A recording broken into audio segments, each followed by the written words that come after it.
Gloire à Jésus, gloire à notre Dieu ce matin. Alléluia. J'espère que vous avez répondu Amen. Alléluia.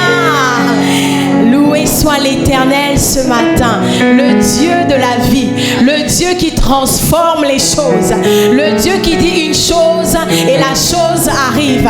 C'est ce Dieu que nous voulons louer et adorer ce matin. C'est le Dieu de la vie que nous voulons célébrer.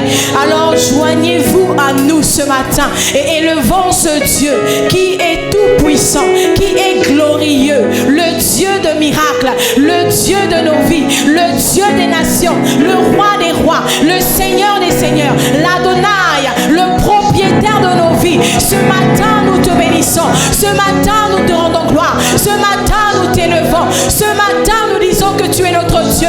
Toi qui as transformé l'eau en vin. Nous croyons, Seigneur, que tu transformeras, Seigneur, toute situation favorablement, Seigneur, à notre endroit. Laisse que ton nom soit béni. Béni sois-tu pour la vie de mon frère. Béni sois-tu pour la vie de ma soeur.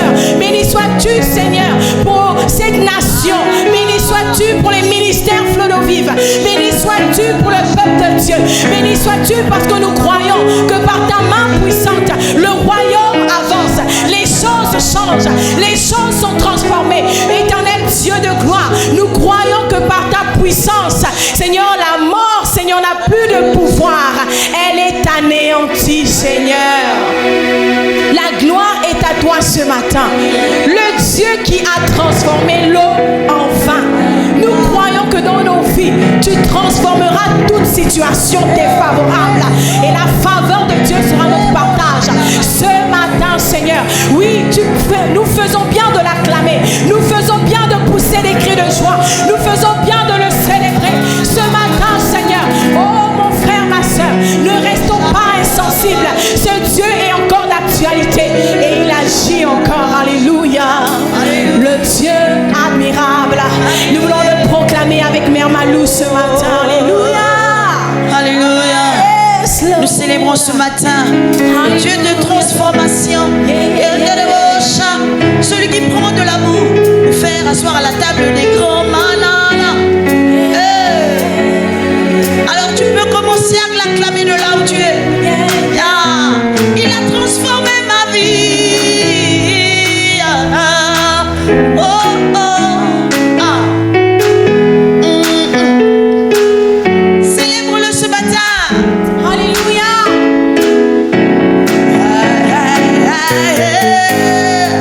Tu transformes l'eau en vin.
Si notre Dieu est pour nous, qui pourra nous arrêter?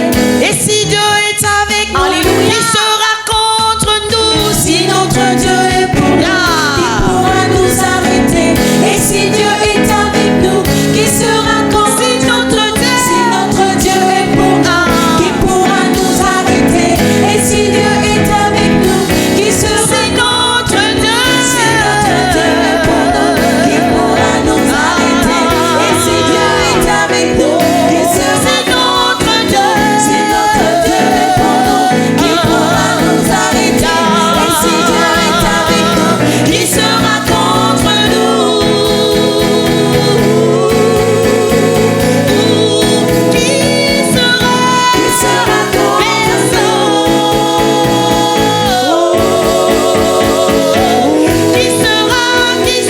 Qui sera contre nous?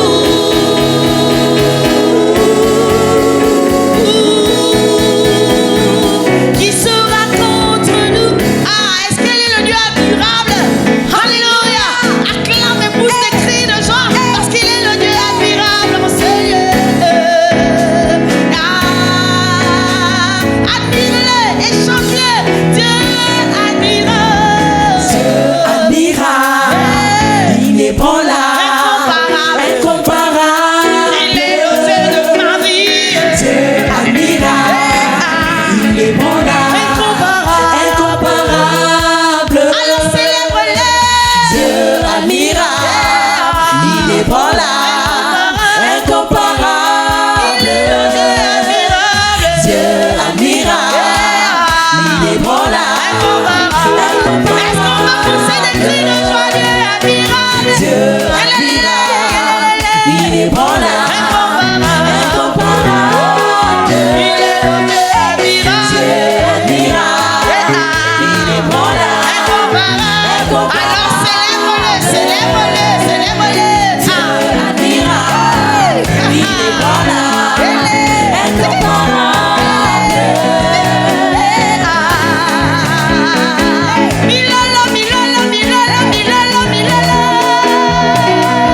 Ce qu'il a fait pour moi dans ma vie, tu ne peux pas le comprendre. Alléluia. Il est le Dieu. Admirable. Il est bon là. Incomparable. Dieu admirable. Dieu admirable. Il est bon là. Incomparable. Il est le Dieu. Dieu admirable. Il est bon là. Incomparable. Dieu admirable. Il est bon là. Incomparable. C'est toi qui m'invites dans ta présence. Alléluia. Je t'admire, Seigneur. Lorsque je rentre dans ta présence, je t'admire. Alléluia. Lorsque je rentre dans ta présence, je te contemple, je t'admire. Alors c'est l'intimité. Yeah. Je peux t'admirer encore et encore. Alléluia. Alléluia. Alors que je rentre dans ta présence. Alléluia. Alors que j'entre dans ta présence. Alors que j'entre dans ta présence, je ferme la porte derrière moi. Je réalise combien de fois tu es bon et tu es grand. Alléluia. Oh. Alors que j'entre dans ta présence, au-delà du parvis, que j'entre dans ton sanctuaire, où être avec toi face à face. Je considère tous tes bienfaits, la plénitude de ta grâce. Je me prosterne devant toi, je me crie. Alléluia. Alléluia, alléluia. Alléluia.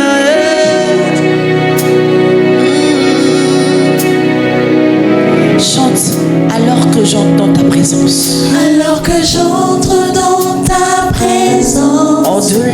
Au-delà du pavé. Que j'entre dans le sanctuaire pour être avec toi face à face. Je considère tous tes bienfaits, la plénitude de ta grâce.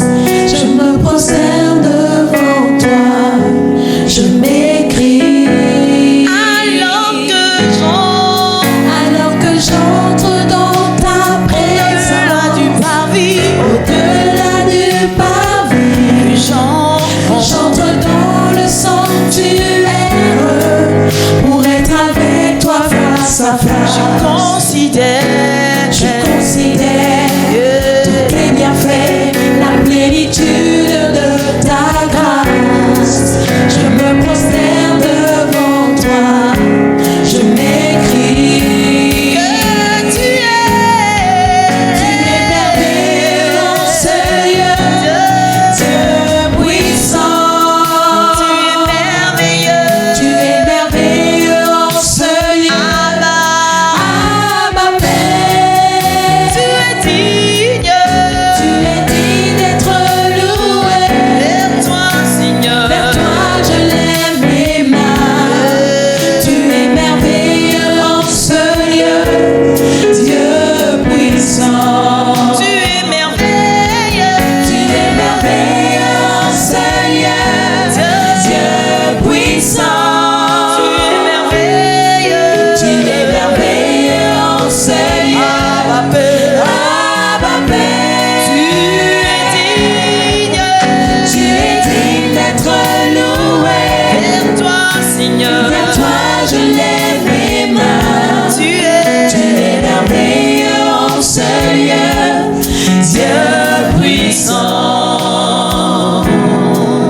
Dieu puissant, tu es merveilleux. Lorsque nous rentrons dans ta présence, nous contemplons ton effet, tes bienfaits. Nous considérons véritablement que nous sommes à toi et tu es à nous. Seigneur, nous nous prosternons, nous t'adorons parce que tu es ce qui nous est le plus précieux.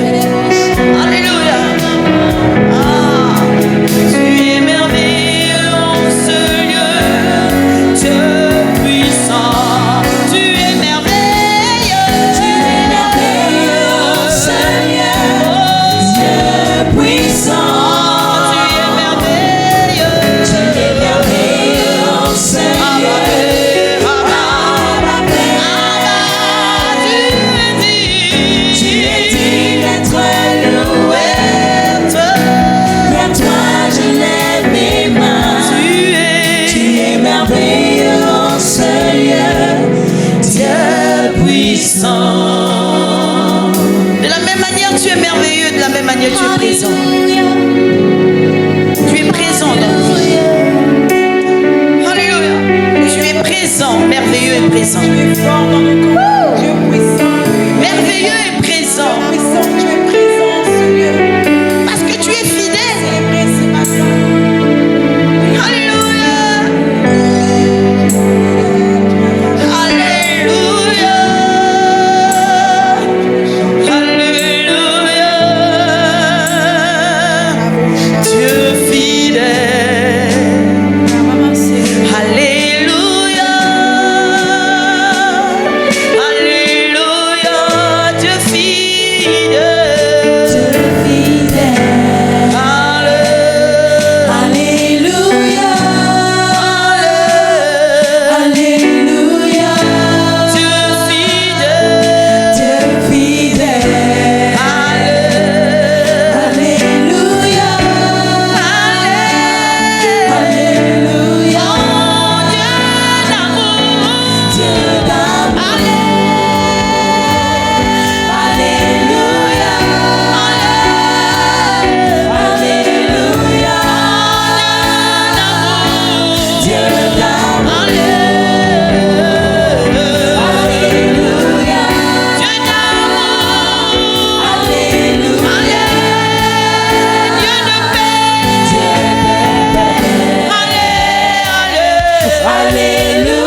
pieds et lumière sur notre sentier.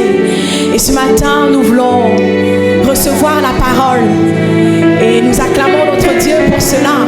Car il en est digne, alléluia. Car il en est digne ce matin. Merci Seigneur pour ta parole qui nous guérira ce matin. Alléluia. Alléluia. Alléluia. Amen. Gloire à notre Dieu, sois acclamé, toi le Seigneur des Seigneurs, toi le Dieu Tout-Puissant. Nous t'acclamons, nous t'élevons, nous te célébrons une fois de plus. Reçois, Seigneur, notre adoration, reçois notre reconnaissance au travers de ces moments. Seigneur, merci pour ta grâce.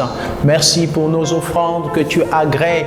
Merci pour nos temps de louange et d'adoration que tu agrées également. Ta parole déclare que tu sièges au milieu de la louange de ton peuple. C'est pour nous une grâce, un privilège, Seigneur, de faire partie de ce peuple. Sois glorifié, Seigneur notre Dieu.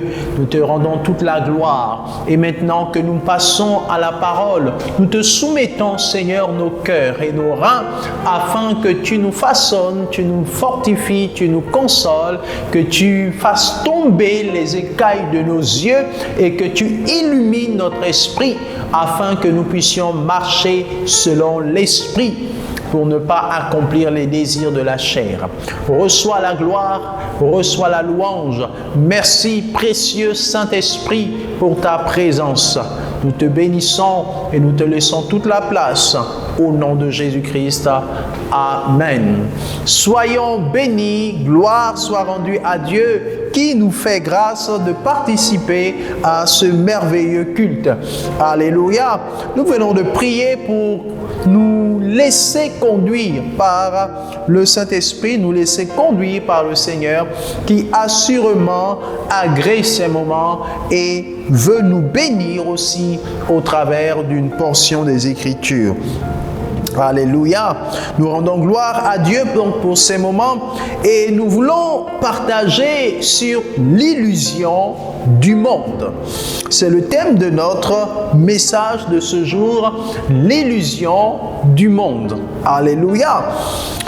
L'illusion du monde est ce qui nous intéresse aujourd'hui, à comparer à la vie de l'esprit. Et j'aimerais m'appuyer sur une petite histoire, une histoire que vous avez peut-être déjà écoutée, une histoire très simple, mais qui nous dépeint un peu ce que nous sommes ou ce que nous étions lorsque nous n'avons pas encore rencontré Christ dans ce monde. Alléluia. Nous étions dans une illusion. Et donc, cette histoire est une petite allégorie, est une petite représentation imagée de la vie terrestre comparée à la réalité de la vie de l'esprit en Jésus-Christ. Alléluia. C'est l'histoire du petit poisson. Vous avez peut-être déjà entendu cela. Une histoire simple mais merveilleuse. C'est l'histoire d'un petit poisson qui est né dans un aquarium. Un petit poisson qui se trouvait dans un aquarium géant. Vous savez, dans certains endroits du monde, il y a comme ça des aquariums géants. Et à l'intérieur de ces aquariums-là, il y a toute une vie qui est organisée, bien évidemment, par des êtres humains qui ont conçu ces aquariums et qui ont mis à l'intérieur des poissons, qui ont mis à l'intérieur des espèces même de poissons qui sont très beaux, très agréables à voir, et il y a toute une vie qui est organisée au sein de cet aquarium. Il y a de la nourriture qui est évidemment déposée pour que les poissons puissent se nourrir, grandir et se reproduire, et très souvent ces poissons font aussi l'objet de commercialisation, et donc des personnes peuvent venir dans des malls par exemple et contempler ces aquariums et apprécier les poissons qui sont à l'intérieur et pourquoi pas en acheter. C'est ainsi que le petit poisson est né donc dans cet aquarium géant et a commencé à vivre, à grandir dans cet aquarium. C'était pour lui le seul environnement qu'il connaissait et malheureusement c'était un environnement limité. Et il vivait donc dans cet aquarium-là et il passait tout son temps comme d'autres poissons à se plaire dans cet aquarium malgré les limites de l'aquarium. Évidemment, l'aquarium ne peut pas être comparé à la mer en termes d'étendue, en termes de limites, en termes de profondeur, en termes de capacité. Et donc un jour, un monsieur va visiter ce mall et va arriver là où se trouvait l'aquarium géant et il va se mettre comme plusieurs autres personnes à admirer l'aquarium. Et en admirant l'aquarium, il va observer le petit poisson qui nageait et qui était agréable à la vue, qui était un très beau poisson, une belle espèce et qui était agréable à la vue lorsqu'il se déplaçait, lorsqu'il nageait. Et le monsieur va apprécier le petit poisson et il va décider de l'acheter. Il va donc acheter le poisson et le poisson va sortir de l'aquarium et partir avec le monsieur. Le monsieur va emmener le poisson chez lui et ayant tellement aimé le poisson, il va décider de rendre au poisson sa liberté. Et c'est ainsi qu'il va partir à la mer et il va jeter le poisson dans la mer et le poisson va maintenant se retrouver en dessous de l'eau de la mer. Voici un poisson qui est sorti d'un aquarium et qui se retrouve dans la mer. Évidemment, lorsqu'il se retrouve dans la mer, il constate que c'est un nouveau monde. Il constate que c'est différent de l'aquarium dans lequel il était. Il constate que les réalités de la mer sont quelque peu différentes, quand bien même elles ont été plus ou moins imitées dans l'aquarium. Le poisson va constater qu'il n'y a quasiment pas de limite. Il va pouvoir nager dans un sens jusqu'à ce qu'il sera fatigué parce que la mer est une étendue très très large, extrêmement large et extrêmement profonde. Le poisson va avoir donc un espace qu'il n'avait pas dans le passé. Il va donc devoir commencer à s'habituer à cette nouvelle vie sans limite, à cette nouvelle vie avec de la profondeur dans l'espace, à cette nouvelle vie avec des nouveaux habitants, on va dire ça comme ça, des autres poissons notamment et de toute espèce animale, végétale qui se trouvait à l'intérieur de la mer. Et il va donc se rendre compte que sa vie était limitée. Il va donc se rendre compte qu'il était comme dans une forme de prison. Il va donc se rendre compte que ce dans quoi il était, en réalité, n'était qu'une illusion de la réalité de sa nature, une illusion de ce qu'il devait vivre. En réalité, ce n'était qu'une illusion. Alléluia. Et le poisson va se sentir davantage épanoui dans la mer. Mais il faut aussi noter que dans la mer, il y a d'autres types de risques. Il y a des risques d'être mangé par des plus gros poissons ou alors de rencontrer d'autres espèces terrifiantes dans la mer. Mais qu'à cela ne tienne, le petit poisson va apprendre à vivre et s'y plaire dans la mer. Il va découvrir un autre monde. Il va découvrir la réalité. Il a été créé non pas pour vivre dans un aquarium, mais plutôt pour vivre dans la mer. Et la mer est une étendue quasiment sans fin. Voici donc l'histoire du petit poisson. Mais une histoire qui est tellement semblable à la nôtre, une histoire qui est tellement semblable à l'histoire de l'homme, une histoire qui nous fait penser aussi au mythe de la caverne de Platon. Les hommes que nous sommes avons été aveuglés depuis notre naissance. On nous a tellement façonnés, tellement formatés, étant donné que nous sommes nés dans une société, nous sommes nés dans une famille, nous sommes nés dans un environnement avec un ensemble de règles, avec un ensemble de principes qui sont des principes de la vie en société. Et depuis la naissance, on n'a connu que cela. On nous a fait croire que c'est ça la réalité réalité que c'est cela la vraie vie. Vivre selon les règles de la société. Vivre selon les lois qui ont été érigées par l'environnement dans lequel nous avons grandi, dans lequel nous avons évolué. Et toute notre vie, nous avons été formatés ainsi jusqu'au jour où nous rencontrons le Seigneur.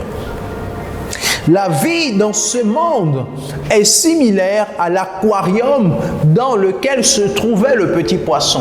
Il avait un semblant de vie, mais une vie qui était organisée par les humains. Une vie qui était illusoire parce que ce n'était pas ce à quoi il était réellement destiné. Il était destiné à plus de profondeur, plus de largeur, plus de profondeur, de grâce, etc. au sein de la mer. De la même manière, l'homme est conditionné tout au long de sa vie, il est conditionné depuis sa naissance à vivre selon les normes qui ont été établies dans la société. Ces limites sont les limites que la société a établies, tout comme le poisson est limité par l'espace que lui offre l'aquarium. L'être humain aussi est limité par les limites que la société impose à tout un chacun dans la façon de faire, dans la façon de vivre. Il suffit d'être différent pour être considéré comme en marge. Il suffit de vouloir faire les choses différemment pour être écarté. Lorsque vous êtes à l'école et que vos amis ont décidé de vivre d'une certaine manière, il suffit que vous décidez de ne pas vivre comme ça pour que vos amis deviennent vos ennemis. Et on vous écarte, on vous met en marge. Lorsqu'il y a des petites choses qui se trament, on vous isole parce que vous ne leur ressemblez pas. De la même manière, lorsque vous arrivez dans un environnement professionnel et qu'il y a une façon de fonctionner et même parfois il y a des lois, il y a des règles qui sont érigées et qui n'ont rien à voir avec le cadre professionnel, mais plutôt le cadre extra-professionnel. Et parce que vous faites partie des effectifs de l'entreprise, on vous impose de vivre aussi selon les règles extra-professionnelles de l'entreprise, soi-disant que c'est la sociabilité, soi-disant qu'il faut être en harmonie avec les autres. Mais quelquefois, ce sont des principes qui n'honorent pas Dieu, ce sont des principes qui vous écartent de Dieu, ce sont des principes qui vous éloignent de Dieu. Je me souviens lorsque j'étais étudiant, il arrivait les moments, surtout le vendredi, lorsqu'on terminait les cours, il y avait toujours quelque chose qui était programmé. Parfois, avec les collègues, il fallait aller dans une buvette, il fallait aller dépenser son argent dans une buvette, il fallait aller faire ceci, cela, et puis passer dans des boîtes de nuit et rentrer tard. Et lorsque vous décidez de ne pas fonctionner de cette manière, vous êtes tout de suite mis à la touche, mis à l'écart. Et donc, on vit dans un monde qui en réalité est une illusion. On croit que tout ce que la société nous offre, c'est cela la vraie vie. La société nous fait penser, nous fait croire, et on inculque dans notre état de pensée, dans notre philosophie, que pour être heureux, pour connaître le bonheur, il faut avoir ceci, il faut avoir de l'argent, il faut avoir des voitures, il faut avoir ceci. Et on est conditionné par cela. On va même plus loin. D'autres, soi-disant religieux, nous font croire que quel que soit le péché que nous commettons, nous pouvons nous faire pardonner, nous pouvons ensuite l'effacer lorsque nous ne sommes plus dans ce monde. Nous pouvons payer, donner quelques billets d'argent pour pouvoir obtenir la justice de Dieu. Et lorsque nous faisons donc quelques bonnes œuvres, nous nous sentons bien, nous nous sentons à l'aise parce que nous avons fait quelques bonnes œuvres et nous croyons que ces bonnes œuvres vont nous rapprocher de Dieu. Pourtant, nous sommes dans un aquarium, une illusion parfaite de la vie, mais qui n'est pas la vraie vie, qui n'est pas la vraie vie. Cet homme qui est venu observer l'aquarium et qui a décidé d'acheter le poisson et de lui rendre sa liberté est semblable à Christ. C'est semblable, ce que cet homme a fait est semblable à ce que Christ a fait pour nous. Alléluia. Il nous a rendu la liberté. Et la vraie liberté se trouve en Christ. Dans la société, on nous promet la liberté. Et beaucoup de philosophes ont parlé au sujet de la liberté. D'autres ont dit que ma liberté commence ou s'arrête celle de l'autre, etc. Il y a eu beaucoup de philosophes qui ont parlé de ça. Et dans la société, on nous promet d'être libre lorsque on aura atteint tel stade. Et c'est comme ça que nous croyons que lorsque nous sommes à l'école primaire, lorsque on sera maintenant à l'université, on sera plus libre, on se sentira plus grand, on se sentira plus épanoui. Je me souviens lorsque j'étais jeune, plus jeune, effectivement, je pensais ainsi. Lorsque j'irai au lycée, je quitterai le collège, les petites classes pour aller dans les grandes classes, seconde, première, terminale, je serai assurément plus libre, plus épanoui et plus respecté. Et de la même manière, quand tu arrives dans ces classes du second cycle, tu n'es pas satisfait. Et tu penses que lorsque tu passeras le cap du bac et que tu vas arriver à l'université, tu seras plus libre, tu pourras gérer mieux ton temps, tu seras une personne plus épanouie pour tellement de raisons. Et lorsque tu arrives à l'université, tu réalises que la vie est difficile. Oui, après le bac, ce n'est pas question de dormir sous ses lauriers. La vie devient plus difficile, on devient plus responsable et donc on a plus d'engagement à prendre. Mais on vit dans un monde illusoire où on pense que l'étape supérieure sera meilleure, où on pense que l'étape de demain sera meilleure. C'est ainsi, lorsqu'on arrive à l'université, on se rend compte que la vie n'est pas aussi simple qu'on l'imaginait. On se rend compte que ce sera toujours difficile. Et par conséquent, lorsqu'on va finir et qu'on va obtenir un emploi, on aura de l'argent. Et à partir du moment où on a de l'argent, on sera plus épanoui, on se sentira plus libre de faire ce dont on a envie. Malheureusement, ou heureusement pour certains, mais le sentiment est toujours de l'insatisfaction. Même lorsque l'on finit les études et qu'on commence à travailler et qu'on commence à percevoir de l'argent, on se rend compte que l'argent aussi amène des problèmes. Et donc finalement, on vit dans une insatisfaction permanente. Le monde dans lequel nous sommes ne peut pas satisfaire nos véritables besoins intérieurs. Le besoin de paix intérieure de l'homme, le besoin de bonheur, la quête du bonheur ne peut pas être satisfait par les règles que l'aquarium nous impose. Parce que l'aquarium, qui est le monde dans lequel nous vivons, a ses limites. Le monde dans lequel nous vivons a ses limites. Ne peut offrir que des choses qui sont éphémères, mais ne peut pas offrir la vraie liberté, parce que la vraie liberté se trouve en Christ. C'est ainsi que 2 Pierre, verset 2, 2 Pierre chapitre 2, autant pour moi, verset 19, nous dit ceci.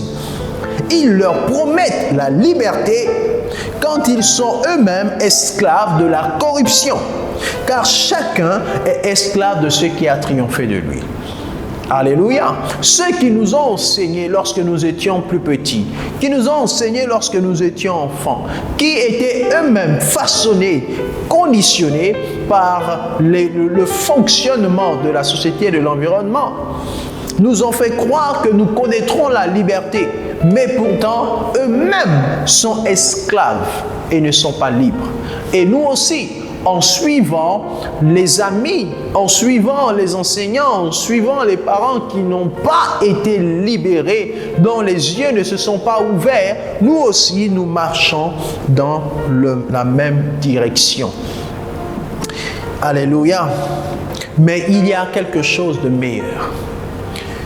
Comme cet homme a rendu la liberté au poisson en le mettant dans la mer, Christ aussi est venu et nous a ouvert les yeux pour nous rendre la liberté afin que nous puissions vivre par l'esprit.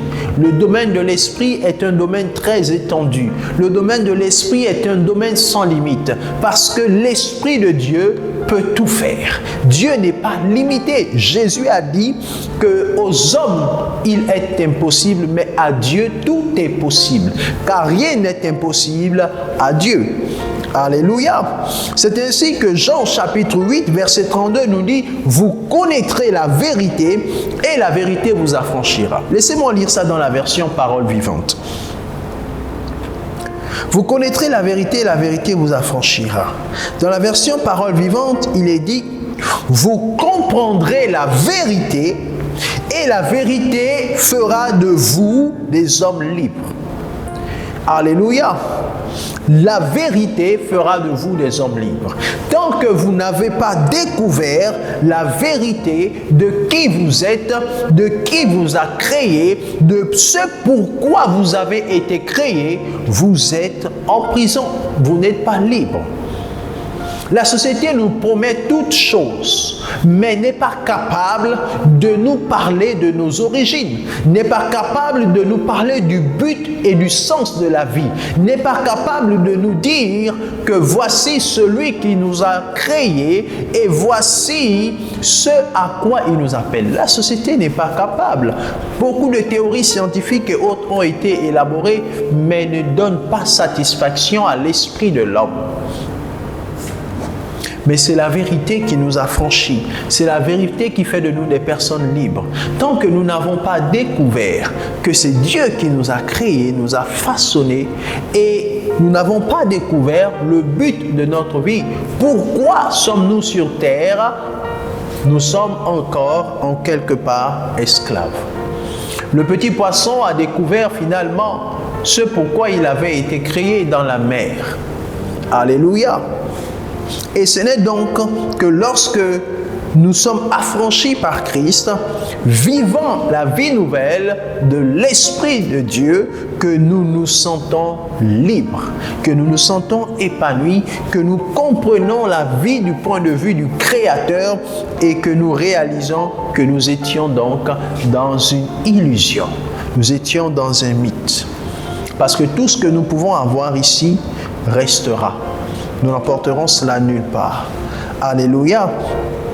Par conséquent, je nous encourage fermement à grandir dans notre espérance, parce que 2 Corinthiens 3, verset 12 nous dit « Ayant donc cette espérance, nous usons d'une grande liberté. » La vraie liberté se trouve en Jésus. C'est Jésus qui nous libère de l'esclavage dans lequel nous étions autrefois. Alléluia. Il y a un homme dans les Écritures qui parle de ça, qui parle de lui-même, qui a vécu, qui a expérimenté cela, ces réalités quotidiennes qui quelquefois nous détournent, nous empêchent de nous affermir parce que nous avons peur du regard des autres, nous avons peur du qu'en dira-t-on parce que nous sommes désormais enfants de Dieu et que nous refusons de vivre d'une certaine manière. Il y a un homme qui a expérimenté tout cela. Et il partage son témoignage. Son témoignage se trouve dans Philippiens chapitre 3 verset 11. Il explique comment il considérait la vie autrefois et comment désormais il voit les choses maintenant qu'il a été sauvé, maintenant qu'il a été racheté. Philippiens chapitre 3. Nous prendrons juste du verset 3 au verset 11. Mais ça va un peu plus loin. Le verset 12, ça peut continuer. Mais pour les besoins de la lecture, nous lirons jusqu'au verset 11. À cause du temps qui nous est imparti. Il dit ceci, dans la version Parole vivante. Car en réalité, nous sommes maintenant le vrai peuple de Dieu. Nous qui le servons et lui rendons notre culte par son esprit. Notre assurance repose sur Jésus-Christ et nous ne plaçons pas notre confiance dans des cérémonies extérieures ou des avantages humains. Ce n'est pas là-bas que se trouve notre confiance. Notre confiance doit être sur Dieu et non pas sur notre compte bancaire. Verset 4. Et pourtant, si c'étaient là les éléments déterminants du salut, j'aurais moi aussi moi, l'apôtre Paul, j'aurai moi aussi de bonnes raisons de m'en prévaloir. Si quelqu'un croit pouvoir se fonder sur ses prérogatives humaines, je le puis bien davantage. Ensuite, il explique sa condition d'autrefois. Circoncis le 8e jour, membre par naissance de la race d'Israël, de la tribu de Benjamin, fils de parents juifs, de pur sang hébreu. Par attachement pour la loi, j'entrais dans le parti rigide des pharisiens. Quant à mon zèle, ma persécution fanatique de l'Église en fait foi. Face aux exigences de la loi, j'étais sans reproche. Je pouvais donc me targuer d'avoir satisfait à toute la justice légale. À partir du verset 7, c'est le contraire. Il dit ceci: autrefois, ces prérogatives étaient à mes yeux autant de sujets de fierté. Mais à cause du Christ, je suis arrivé à reconnaître leur inutilité. J'ai appris même à les considérer comme nuisibles, si on s'y attache. Et je les ai rejetés. Oui, je persiste encore aujourd'hui à leur dénier toute valeur. Je vais même plus loin. Tout me semble une perte en comparaison du privilège inestimable d'avoir pu reconnaître en Jésus-Christ mon Seigneur. Le bien le plus précieux, celui qui de loin surpasse tous les autres, c'est de le connaître et de le comprendre de mieux en mieux. Pour l'amour du Christ, je me suis dépouillé de tout, considérant mes avantages comme bons à être mis au rebut quand il s'agit de gagner le Christ. Une seule chose m'importe, être reconnu pour un des siens et être uni à lui. J'ai renoncé à chercher l'agrément de Dieu sur la base de l'accomplissement d'une loi. Je ne possède donc plus de justice personnelle due à mes propres efforts. Si je suis juste aux yeux de Dieu, c'est parce que j'ai placé ma confiance en Christ. La justice donnée par Dieu naît de la foi et s'appuie sur elle. Mais croire en Christ, lui faire confiance, c'est faire plus intime connaissance avec lui. Or, c'est là toute mon ambition, le connaître de mieux en mieux, expérimenter la puissance émanant de sa résurrection et communier à ses souffrances, en mourant avec lui. Oui, j'aspire à être continuellement transformé en partageant sa mort afin de vivre aussi la vie nouvelle de ceux qui ont été réveillés d'entre les morts. Alléluia! Gloire à Dieu pour la vie de cet homme qui est aujourd'hui une icône, une image de l'Évangile, qui est aujourd'hui une personne qui a réussi sa vie terrestre et qui a remporté le prix de la vocation céleste. Bien-aimés, si nous voulons remporter aussi ce prix, nous devons suivre son exemple. Alléluia! Et marcher par la foi et vivre par l'Esprit comme il a vécu par l'Esprit. À son époque, il n'y avait pas de statut plus grand dans la société que ce qu'il énumère. Peut-être qu'en lisant, vous ne comprenez pas bien. Vous vous dites que c'est banal. Mais tout dépend du contexte. Tout dépend de la période historique. À l'époque où vivait l'apôtre Paul, il n'y avait pas de statut plus grand dans la société.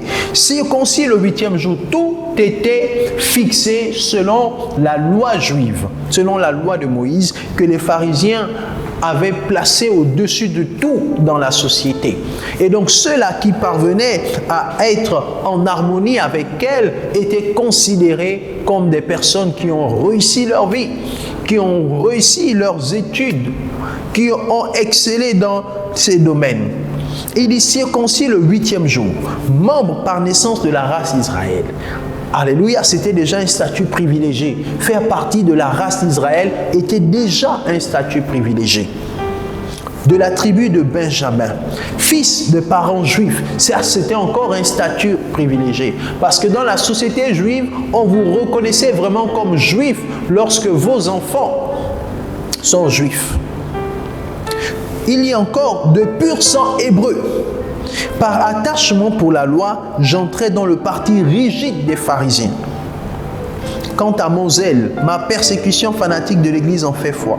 Face aux exigences de la loi, j'étais sans reproche. Je pouvais donc me targuer, me vanter d'avoir satisfait à toute la justice légale.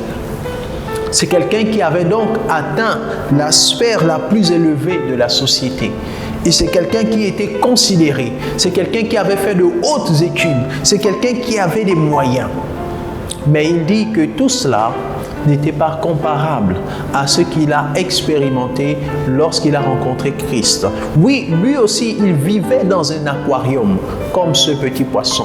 Et lorsqu'il a rencontré Christ, ses yeux se sont ouverts, les écailles sont tombées, et il vit une vie de liberté en Christ. Il vit une vie épanouie, car il dit que cela n'est pas comparable. Il préfère mettre toutes ces choses au rebut, c'est-à-dire mettre toutes ces choses à la poubelle, et bénéficier de la communion avec Christ. Alléluia. Et l'apôtre Paul est celui qui nous a le plus démontré la nécessité de la vie par l'Esprit de Dieu. Et j'aimerais terminer avec ça. La vérité, la réalité de ce que nous devons vivre, c'est l'Esprit de Dieu. Alléluia. Lorsque nous recevons Christ et que nous laissons le Saint-Esprit diriger désormais notre vie, alors nous découvrons les trésors de Dieu. Nous découvrons les merveilles de Dieu au travers de l'Esprit, au travers de ce que le Saint-Esprit peut accomplir dans nos vies, au travers de ce que le Saint-Esprit peut nous procurer et que le monde ne peut pas nous procurer. Galates chapitre 5 verset 1 dit, c'est pour la liberté que Christ nous a affranchis. Demeurez donc ferme et ne vous laissez pas mettre de nouveau sous le joug de la servitude. C'est pour la liberté que Christ nous a affranchis. Cette liberté, nous l'avons en lui et nous la vivons par son esprit. Quelqu'un me dira, comment demeurer dans cette liberté acquise en Christ ? Lorsque nous ne sommes plus dans l'aquarium mais dans la mer, comment demeurer dans cela? Galates 5, 16 nous dit, marchez par l'esprit et vous n'accomplirez pas les désirs de la chair. Comment faire pour demeurer dans une société, dans l'entreprise, dans mon école, mon travail, etc. Tout le monde me marginalise, me regarde de façon bizarre parce que je parle de Jésus, parce que je suis un témoin efficace de Jésus, parce que je fais la volonté de Dieu et pas la volonté des hommes, je suis marginalisé.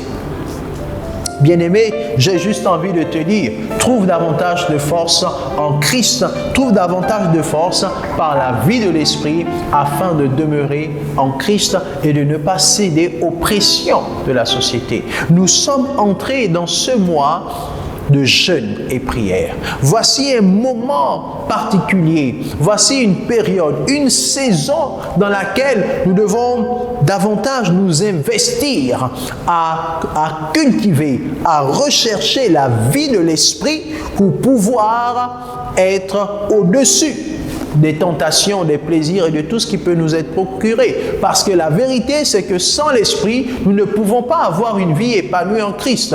Nous sommes des nouvelles créatures, nous avons désormais connaissance du but divin pour nos vies et nous devons vivre en fonction de ce but. Mais nous ne pouvons pas vivre cela par nos propres efforts. Nous avons besoin d'être galvanisés par l'Esprit. Mais pourquoi Jésus a dit aux disciples, vous recevrez une puissance, le Saint-Esprit survenant sur vous et vous serez mes témoins.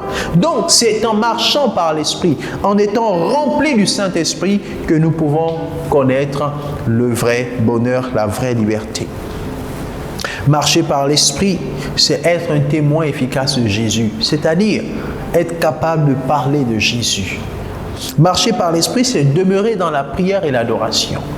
Marcher par l'Esprit, c'est demeurer dans la méditation de la parole. Marcher par l'Esprit, c'est demeurer dans la fraction du pain. C'est demeurer dans la communion fraternelle. Marcher par l'Esprit. Et tout cela, nous voulons davantage nous y nous voulons davantage nous y engager pendant ce mois qui est mis à part pour jeûner et être revitalisés par l'Esprit. Alléluia. Nous avons tous besoin d'être revitalisés par l'Esprit pour vivre de façon épanouie dans la sphère de la réalité dans laquelle nous sommes et non pas dans l'illusion de ce monde qui est l'aquarium. Chacun a le droit de choisir, mais que celui qui choisit sache qu'à chacun des choix que l'on fait, il y a aussi des conséquences. Alléluia. Et je voudrais nous encourager à rechercher plutôt la vie de l'Esprit en Christ où se trouve la vraie liberté. Car celui que le Fils a affranchi est réellement libre. Alléluia. Et c'est pour la liberté que Christ nous a affranchis, pour ne plus demeurer esclaves des choses passées. Parce que tout ce qui a triomphé de nous, nous a rendus esclaves. Vaut mieux être esclave de Dieu que être esclave du monde ou des hommes. S'il fallait choisir, alléluia, je choisirais d'être esclave de Dieu parce que je sais qu'il est mon Créateur, parce que je sais qu'il a un avenir et de l'espérance pour moi, parce que je sais que lorsque je ne serai plus de ce monde, je serai auprès de lui. Alors sortons de l'illusion. Ne laissons pas l'illusion conditionner notre existence. Ne laissons pas l'illusion nous empêcher de vivre la vie de l'Esprit de Dieu. Ne laissons pas l'illusion nous empêcher d'avancer avec Christ. Alléluia. Que le Seigneur te fortifie, que le Seigneur étende sa main afin que tout au long de ce mois mis à part pendant le jeûne et la prière, que nous puissions être revêtus, être revitalisés par l'Esprit de Dieu pour expérimenter la vraie liberté et accomplir les œuvres bonnes que le Seigneur a préparées d'avance pour nous. Que la paix et la grâce du Seigneur soient notre partage. Je nous encourage, je nous invite à prier et à demander au Seigneur de faire tomber les écailles de nos yeux. Vous savez, l'illusion peut se manifester dans divers domaines de nos vies. Mais le plus important est d'abord de sortir de l'aquarium et de découvrir Christ, de chercher à être unis davantage à lui. Je voudrais que l'on prie, que l'on demande au Saint-Esprit de faire cette œuvre merveilleuse en nous. Comme cet homme a sorti ce poisson de l'aquarium, le poisson lui-même ne pouvait pas sortir de l'aquarium. Il fallait que quelqu'un vienne l'aider. De la même façon, il arrive que nous soyons dans des prisons et que nous ayons besoin de quelqu'un pour nous faire sortir de ces prisons-là. Le Saint-Esprit est celui qui a la mission de le faire. Le Seigneur Jésus l'a confié à l'Église pour l'aider à sortir de toute forme d'illusion et d'accomplir les œuvres de Dieu. Seigneur, je prie dans le nom de Jésus-Christ que ton esprit opère pleinement en nous dans cette saison dans laquelle nous sommes entrés pour sortir de toute forme d'illusion et vivre dans la réalité de ce que tu as préparé d'avance pour nous. Entre tes mains, Seigneur, nous nous confions et nous proclamons la faveur, la grâce, la direction de ton esprit pour pouvoir être épanouis dans ce monde. Tu as dit que nous sommes dans le monde, mais nous ne sommes pas du monde. Seigneur, c'est ainsi que nous voulons te soumettre notre être tout entier pour pouvoir vivre l'épanouissement de ce que tu as préparé d'avance pour nous. Reçois la gloire et la louange au nom puissant de Jésus-Christ. Amen. Que le Seigneur nous bénisse, que la paix et la grâce de Dieu nous gardent et gardent nos cœurs et nos pensées en Jésus-Christ. À très bientôt.